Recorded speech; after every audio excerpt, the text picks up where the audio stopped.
You'll be seated for a while tonight. Would you stand one more time? I'd like you to stand. You'll just agree better when you can breathe fully.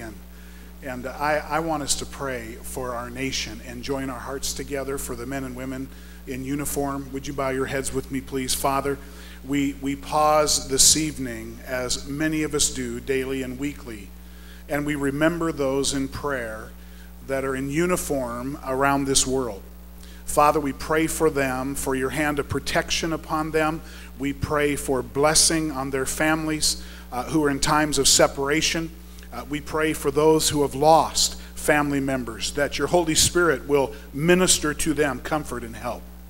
Father, I pray for our president. I pray for those in leadership of this nation, on the courts and in the Congress, that there would be a standard of righteousness elevated beyond what we have known.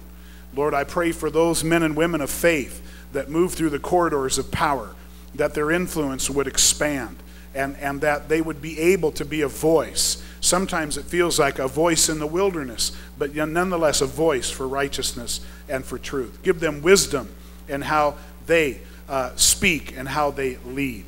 Father, we pray for this nation as we encounter daily reports of deterioration and reports of things that are burdensome to our hearts. But instead, Lord, of overreacting, we react in prayer and gather our hearts as we are doing right now and continue to lift our voice.